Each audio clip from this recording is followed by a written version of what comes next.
오늘도 가정교회 이야기를 이어가겠습니다. 어제에 이어서 초기 성도들은 1세기 초대교회 성도들은 어디에서 모였을까 이어서 이야기하도록 하겠습니다. 먼저 가정에서 모였다 그러고 이어서 공공장소에서 모였다고 하는데 그 공공장소에서 모였다고 하는 이야기 하다가 말았죠. 이어서 하도록 하겠습니다. 이처럼 성전 뜰이나 회당 같은 공공장소는 복음 증거를 위한 목적으로 활용되었으나 교회 집회를 위해 집에서 갖는 모임과는 대척점에 있지 않습니다.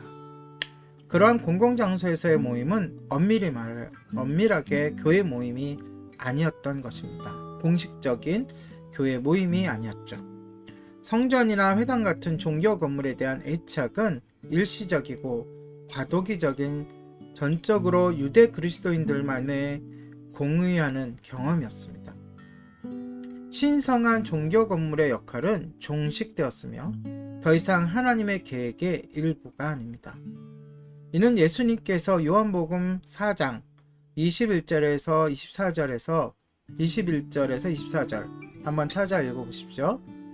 예언하신 바이며 순교자 스데반도 선포했던 내용입니다. 이제 이 특별하고도 살아있는 신앙은 더 이상 종교 건물이 아닌 그리스도인 공동체, 특별히 팔레스타인 밖에서 살아가는 사람들의 일상적인 가정 및 공동체에서 지속되고 있습니다. 여기서 우리는 가정 모임의 환경적인 요인에 대해 생각해 보아야 합니다. 왜 그들은 가정에 모였으며 가정에 모여야만 했을까요? 주로 가정에서 모인 이러한 초기 교회의 형태는 특별한 정치적, 문화적 배경을 갖고 있습니다. 의심할 여지 없이 교회는 다양한 사회적 영향력에서 자유로울 수 없었습니다. 그 과정에서 어쩔 수 없이 사명 수행 방식에 영향을 받게 됩니다. 우리는 여기서 몇 가지 자연스러운 질문을 끌어낼 수 있습니다. 1세기 그리스도인들에게 몰아닥쳤던 박해와 가난은 어떤 영향을 주었을까요? 어쩌면 초기 제자들은 이 가정교회 형태가 교회의 성장 과정에서 나타났다가 사라질 일시적인 한 단계라고 여겼을지도 모릅니다. 만일 그들에게 충분한 자유와 재정이 있다면 그들 역시 특별한 교회 건물을 세우지 않았을까요? 이런 것들이 가정교회 운동을 시작하게 된 진짜 이유가 아닐까요? 쉽게 말해서 개척 초기부터 건물을 소유하기 어려우니 일시적으로 가정교회를 운영하는 것이 아닐까요? 이거 부연 설명을 하자면 가정교회의 오해입니다. 가정교회에 대한 오해를 이렇게 할 수 있다는 거죠. 저들은 교회 건물을 처음부터 마련해서 모이는 것이 부담스러우니까 처음에 가정교회를 시작해서 좀 성도가 불어나고 헌금이 많아지고 재정이 늘어나면 그때 전세로 건물을 구한다던가 더 모아서 교회를 세운다던가 교회 건물을 짓는다던가 그럴 계획이 아닌가? 라고 오해할 수도 있다는 것입니다. 그런데 이러한 가정들은 모두 오해이거나 또는 잘못된 가정입니다. 예를 들어 초대교회 때 돈이 많은 성도들이 돈이 많아서 큰 건물을 짓고 그곳에서 예배드리고 모이고 성경 공부를 했다고 치자고요. 그런데 박해가 시작됐어요. 그렇다면 제1의 타켓은 바로 그 교회 건물에 집중될 것입니다. 또 반대로 그렇지 않기 때문에 오히려 초대 피팍에서 초대교회의 그 박해 속에서 박해하는 자들이 어딜 찾아다녔죠? 가정을 찾아다녔어요. 우선순위가 다른 거예요. 가정에서 모였기 때문에 가정을 찾아다닌 거죠. 그들을 잡아가두려고. 이 이야기는 이어서 하도록 하겠습니다. 이런 질문들은 충분히 다룰만 합니다. 자, 보십시오. 첫째, 1세기 교회가 조직적이고도 심각한 박해를 끊임없이 받았으므로, 즉 대안이 없는 상황이었으므로 비밀리에 가정에서 모여야 했다는 생각. 그런 생각은 매우 그럴듯하긴 해도 정확하지 않은 추론입니다. 정확히 그 반대입니다. 초대교회를 제대로 연구를 하면 이게 오류라는 것을 알 수 있습니다.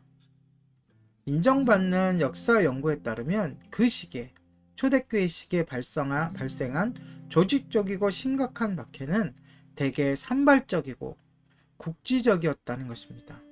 대대적인 박해가 아니었다는 거죠. 그렇기 때문에 예외적인 경우가 발생하는 거죠. 평소에는 산발적이었지만 예외적으로 집중돼서 핍박이 있었던 4차례의 경우가 있다는 것입니다. 그것은 주 35년경 예수님이 승천하신 지 얼마 안 됐죠. 그렇죠? 초대교회가 시작한 막 그 무렵, 스데반의 순교 후에 다소 출신인 사울이 주도로 집집마다 다니며 그리스도인을 수색했던 예루살렘 대박해가 첫 번째이고요. 그리고 주 49년에 글라우디오 로마 황제가 로마에서 유대인과 그리스도인을 대대적으로 추방한 사건이 그 두 번째입니다. 그리고 주 64년 로마 황제 네로가 로마의 신자들을 체포하고 고문한 사건이 있죠.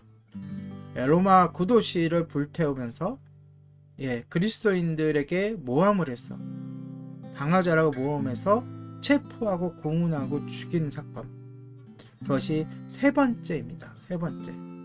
그리고 네 번째는 주 90년경의 중반에 90년대 중반에 로마 황제 도비티아누스가 로마와 소아시아의 그리스도인들을 대대적으로 핍박하고 고문한 사건입니다.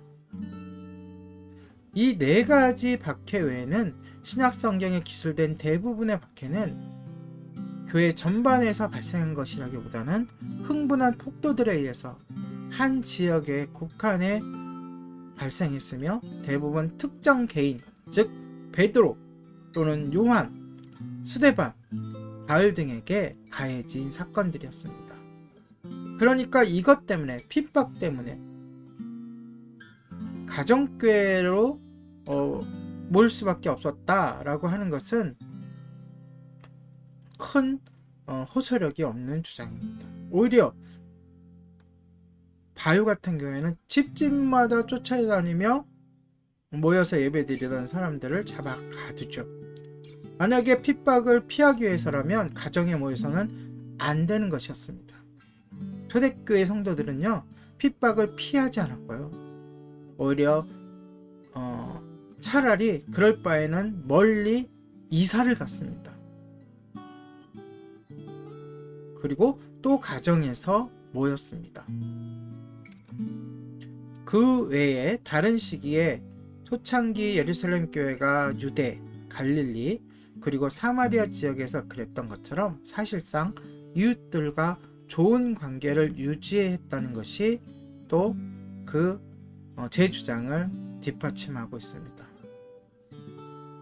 결코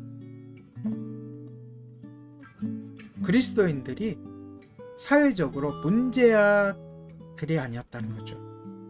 좋은 관계를 유지하고 있었다는 거죠. 그렇기 때문에 폭발적인 전도가 될 수 있었고, 폭발적인 전도가 될 수 있었던 거고, 또 여러 가지 편의를 그 지역의, 그 도시의 관리들이 봐주는 것을 우리가 사도행전을 통해서 알 수 있습니다. 그리고 둘째, 신자들이 가정에서 모일 수밖에 없었던 주요 원인 중에 하나를 흔히 가난이 거론되고 있습니다.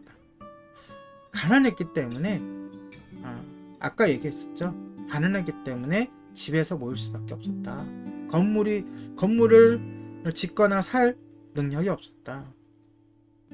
조직적인 박해에 대한 잘못된 편견과 함께 비슷한 가난 요인도 정확하지 않은 추론입니다. 당시 예루살렘 교회 같이 물질적으로 도움이 필요했던 교회가 있습니다. 당연히. 예루살렘 교회는 특수한 경우죠. 아주 짧은 기간에 폭발적으로 성도가 늘어났고, 그 중에는 지방에서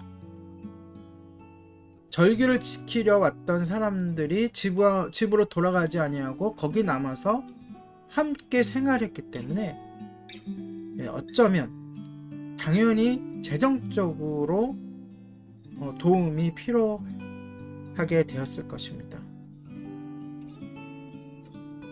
그러한 예루살렘 교회처럼 물질적인 도움이 필요했던 교회와 개인은 분명히 존재했습니다. 그러나 사회적 위치와 권세와 부를 가진 그리스도인들도 없지 않습니다.